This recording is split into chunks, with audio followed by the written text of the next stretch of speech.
sur les routes des eaux, le Seigneur nous Mes attend. chers frères et sœurs, paix et bien dans le nom de notre Seigneur Jésus-Christ, une seule chose je nous propose aujourd'hui pour notre méditation.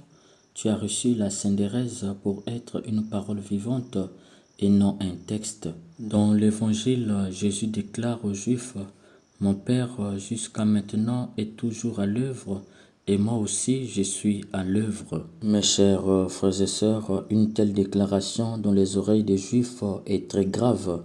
Pourquoi? Analysons-la de près pour comprendre. Primo, il dit « Mon Père est à l'œuvre ». Il faut entendre par là qu'il confirme que Dieu est son Père. C'est un feu que Jésus vient d'allumer qui ne s'éteindra plus parce que les Juifs connaissent sa mère Marie, son père Joseph et son village Nazareth. En plus de cela, Jésus ne respecte pas le sabbat. Comment être fils de Dieu et ne pas respecter sa parole? Un pécheur peut-il être fils de Dieu? Secondo, Jésus confirme l'unité entre le Père et lui. Le Père est à l'œuvre et moi aussi. C'est très grave. Jésus déclare qu'il est un avec son Père. Cela veut dire que ne pas respecter le sabbat comme il le fait est l'œuvre du Père. Manger et boire à l'excès avec les publicains est aussi l'œuvre du Père. Dieu serait donc le reflet de l'homme Jésus que les Juifs voient au milieu d'eux. C'est inacceptable pour eux. Tertio, il s'attribue une existence sans fin et une proximité divine avec l'homme. Moi aussi, je suis à l'œuvre. En disant je suis, en hébreu Eye, Asher Eye, Jésus se présente devant eux avec le titre de Dieu dans le buisson ardent avec Moïse. Jésus, en disant moi aussi je suis à l'œuvre, déclare qu'il est Dieu éternellement et très proche de l'homme.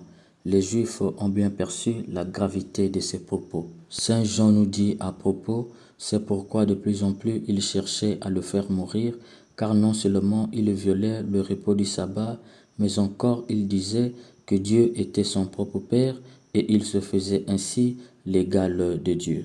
Par ailleurs, Jésus va tenter de s'expliquer. Amen, amen, je vous le dis, le Fils ne peut rien faire de lui-même. Il fait seulement ce qu'il voit faire le Père.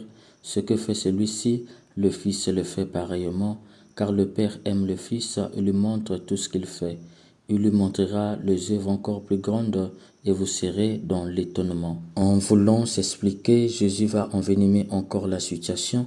C'est ce qu'on appelle attaquer où ça fait mal. Jésus tient à bousculer leur vérité d'un Dieu qui serait un éternel solitaire. Il veut leur apprendre qu'en Dieu, il y a bien trois personnes. Pour l'heure, il tient à faire passer la deuxième personne et plus tard, vers le chapitre 12, il fera passer la vérité de la troisième personne, l'Esprit Saint. Sauf que son discours ne passe pas, car en disant le Fils ne peut rien faire de lui-même, il fait seulement ce qu'il voit faire le Père. Jésus se présente comme la parole incarnée et l'image parfaite du Père. Pour les Juifs, c'est un blasphème. En disant ce que fait celui-ci, le Fils fait pareillement, car le Père aime le Fils et lui montre tout ce qu'il fait.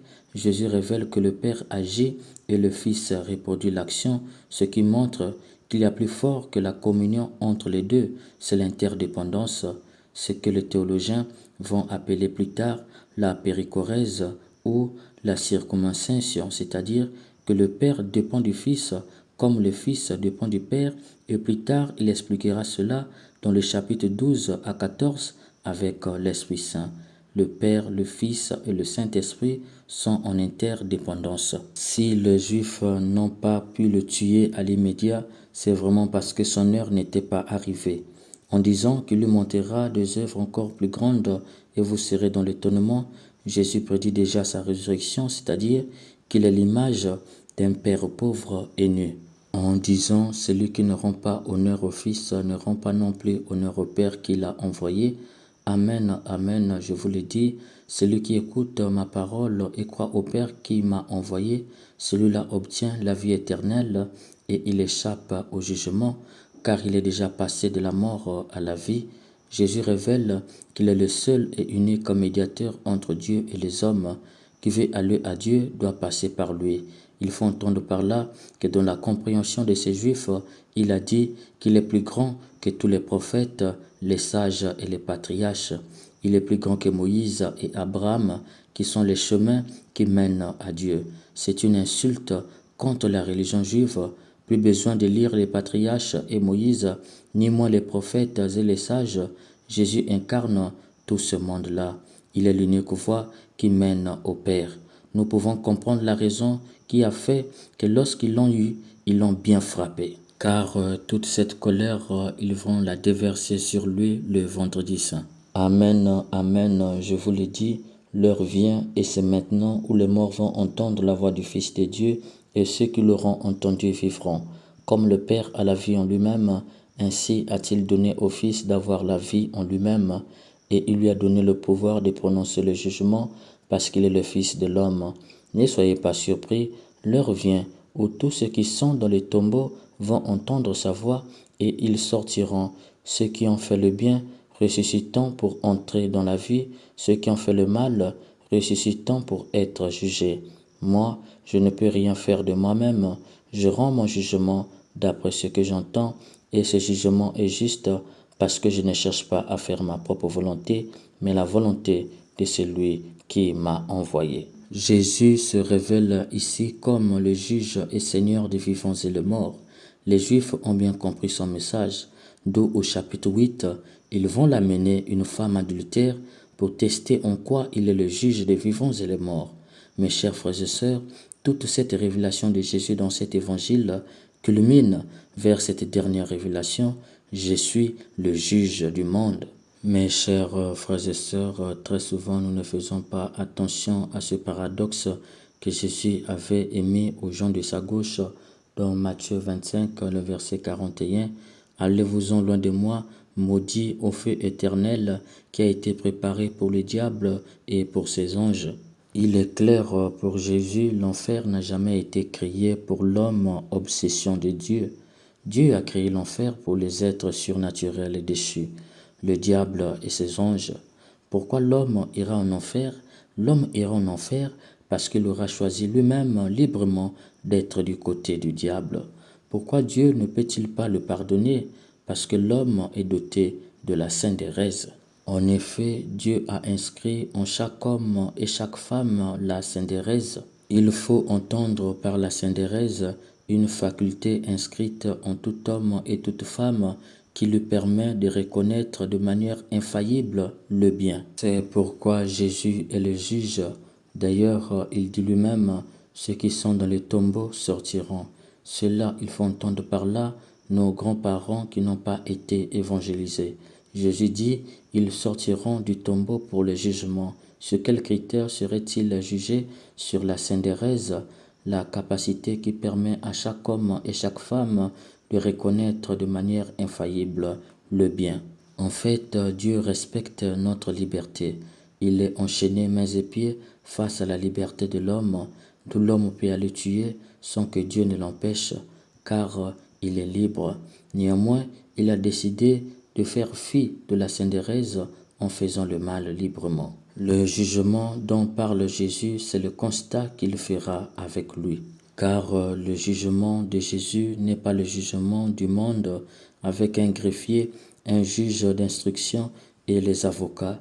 Le jugement dont il parle ici, c'est soi-même face à la vérité de la syndérèse. S'il est vrai que le mal et le bien suivent l'être qui le pratique, un corps qui fait le mal devient un corps du mal. Étant donné que le mal ne peut entrer au paradis, il sera envoyé en enfer avec son corps. Or cet endroit n'est pas fait pour l'homme, ce qui veut dire que la souffrance sera à outrance. Comment échapper à ce jugement? Jésus nous dit, tu as reçu la syndérèse pour être une parole vivante et non un texte. Devenir un texte, c'est choisir d'être un dictionnaire de la parole de Dieu. C'est l'avènement des chrétiens qui croient que la Bible est un dictionnaire. Ils y vont chercher le mot. Tel mot n'est pas dans la Bible, donc sa spiritualité est fausse. C'est le cas de la Trinité.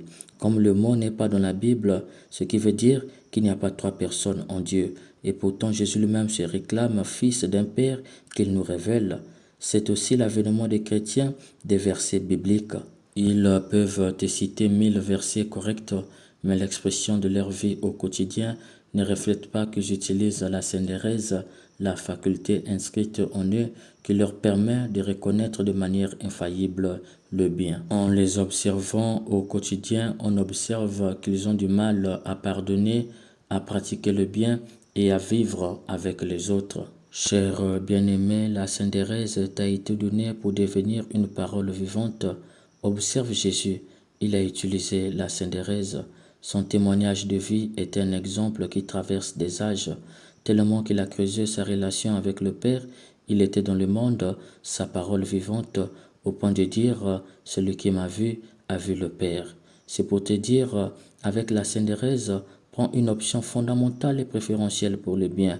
Creuse ta relation avec Jésus au point de dire toi aussi, celui qui veut voir Jésus, qu'il me regarde.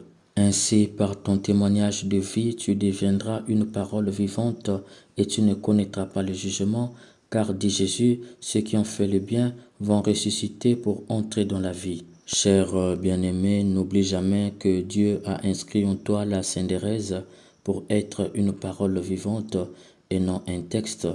Puisse l'Esprit Saint nous aide à creuser notre relation avec Jésus comme lui il a fait avec son Père pour que grâce à la Sainte Thérèse, nous devenions au cœur de ce monde des paroles vivantes de Jésus et non des textes bibliques. Amen.